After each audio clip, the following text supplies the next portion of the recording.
Oleh-oleh Prabowo dari luar negeri adalah negosiasi dengan Trump yang diakuinya alot. Dari 32% kini disepakati tinggal 19%. Hal seperti ini yang jelas tak akan bisa dilakukan oleh Jokowi. Selebihnya apa dampaknya bagi kita semua? Kita simak video berikut ini. Alhamdulillah juga penuh dengan alot, akhirnya eh, ada kesepakatan kita juga akan istilahnya kita memahami kepentingan-kepentingan mereka memahami kepentingan kita, dan kita sepakati sekarang kalau nggak salah ya, tarifnya dari 32 diturunkan jadi 19. Ya, saya tetap nego, saya katakan beliau ini seorang negosiator yang cukup keras juga gitu. Ini akan merugikan banyak kepentingan ekonomi Indonesia. Tapi kita masih bisa melihat ya, dari sisi perang dagang sekarang hampir semua negara dikenakan tarif resiprokal. Memang harus fair melihat bahwa Indonesia dari 32% jadi 19%. Ini tentu membawa sebuah angin segar. Meskipun sebelumnya kan tarifnya tidak dikenakan setinggi itu. Nah, yang ke depan yang harus dilihat dan dicermati, bisa nggak Indonesia tidak terlalu bergantung pada impor dari Amerika atau ekspor dengan tujuan utama Amerika Serikat.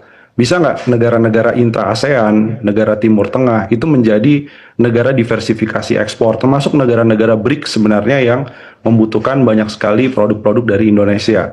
Jadi kita nggak di TikTok terus atau kemudian menjadi tidak pasti, karena negosiasi dengan Trump ini tidak ada yang pasti. Semua bisa berubah di menit-menit terakhir. Apalagi ini akan diberlakukan masih pada Agustus 2025. Jadi masih ada beberapa kemungkinan bahwa kesepakatan ini pun juga belum kesepakatan yang final. Gitu. Just on opening up the country, which is a big deal. Indonesia was great. He's a great president. And we made a terrific deal where they opened up the entire country to trade with the United States. We weren't allowed to go in and trade. I think something similar will happen with I would say India, and we have a couple of others. But I have to tell you, for the most part, I'm very happy with the letters. You know, the letters are a deal. You know, Dengan tarif yang sebelumnya saja, sebagian barang itu dikenakan 5%, bahkan ada yang dikenakan GSP 0% tarifnya, karena dianggap Indonesia berhak mendapatkan tarif 0% dalam Generalist System of Preference. Ini fasilitas yang diberikan untuk mendorong negara-negara berkembang agar lebih banyak melakukan ekspor ke Amerika dengan harga yang lebih murah. Jadi kalau yang sebelumnya 0%, 5% dikenakan tarif 19%, ini pasti akan berpengaruh pada daya saing produk-produk Indonesia. Meskipun negara lain pesaing kita, Vietnam, itu dikenakan 20%, iya. Tapi Vietnam dari segi biaya produksi, dari biaya logistik, dari daya saing industri manufakturnya itu jauh lebih unggul daripada Indonesia. Jadi 19% sebenarnya tidak banyak menguntungkan pelaku usaha, khususnya di industri alas kaki, pakaian jadi, tekstil, atau yang terkait dengan padat karya. I can't explain it any better. The letters are a deal. The press doesn't want to pick that up. But I will veer from those deals on occasion when somebody is willing. Like if Japan would open up their country, they don't do that. They just don't do that. And I don't either. I don't subscribe to it one way or the other. But they won't do that. Perlu tetap ada mitigasi bagaimana kesiapan agar industri-industri padat karya yang tetap terdampak dengan tarif 19% itu bisa dibantu insentif diskon tarif listrik untuk industri padat karya, PPh 21-nya kemudian diperluas, karyawan itu ditanggung pajaknya oleh pemerintah, sampai dengan bantuan-bantuan lainnya di sektor logistik untuk menurunkan biaya sehingga 19% tadi itu tidak membuat sektor padat karya melemah, meskipun lebih baik daripada tarif 32% sebelumnya. Saya bicara dengan Presiden Donald Trump, ya alhamdulillah juga penuh dengan alot, akhirnya ada kesepakatan kita juga akan istilahnya kita memahami kepentingan-kepentingan mereka memahami kepentingan kita, dan kita sepakati sekarang kalau nggak salah ya, tarifnya dari 32 diturunkan jadi 19. Ya, dari segi selisih tarif, Vietnam masih lebih unggul daripada Indonesia untuk melakukan negosiasi.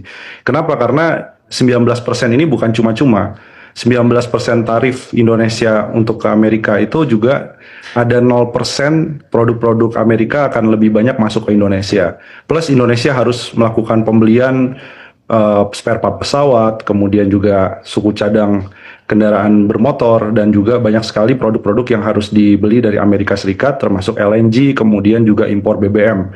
Ini artinya yang harus dimonitor sekarang implikasi dari tarif tadi, meskipun sebagian menyebutnya kabar gembira karena bisa menolong industri padat karya, tapi yang harus dimonitor adalah implikasi dari tarif 0% kepada energi dan pangan. Ini dua hal yang menjadi concern dari Presiden, ketahanan energi dan ketahanan pangan. Sementara kalau Indonesia harus membeli dalam jumlah yang besar LPG kemudian BBM, ini akan berpengaruh pada defisit migas, berpengaruh pada anggaran subsidi energi 2026. Saya kira anggaran subsidi energi 200 triliun rupiah itu tidak akan cukup 2026. Karena kita harus membeli harga barang-barang dari Amerika, khususnya BBM, kemudian LPG, dengan harga yang lebih mahal daripada harga yang biasa dibeli oleh Pertamina, misalnya sebagai importir. Kemudian juga pangan. Pangan ini kan kalau lihat struktur impor Indonesia dari Amerika Serikat, ini serealia, ini termasuk gandum. Dan ini nilainya sangat besar, apalagi kalau dikenakan 0% tarif. Ini Indonesia makin ketagihan untuk melakukan importasi gandum dalam skala besar. Bagaimana dengan produsen pangan lokal? Jadi ada beberapa yang harus dimonitor sebagai implikasinya. Prabowo nego alot Trump soal tarif impor 19%, puas kalau 0%.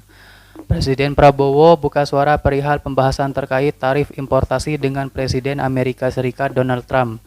Prabowo menjelaskan meski negosiasi sempat berjalan alot, namun akhirnya ada kesepakatan. Selain itu, menurutnya Indonesia juga memahami kepentingan negara Amerika terkait penetapan tarif ekspor card Amerika Serikat ini. Prabowo juga memuji Trump merupakan sosok negosiator yang keras. Saat ditanya mengenai apakah puas dengan hasil negosiasi yang telah dilakukan, Prabowo mengakui puas jika tarif mencapai 0%, namun menurutnya dalam perdagangan itu selalu ada ruang untuk melakukan negosiasi. Kepala negara juga mencontohkan beberapa kesepakatan yang dibuat seperti pembelian pesawat.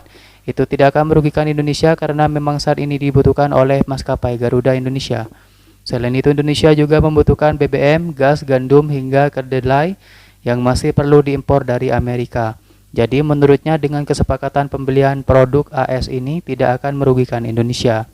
Selain itu, menurut Prabowo, dengan pembukaan pasar Indonesia untuk produk AS juga sudah masuk dalam perhitungan dalam negosiasi.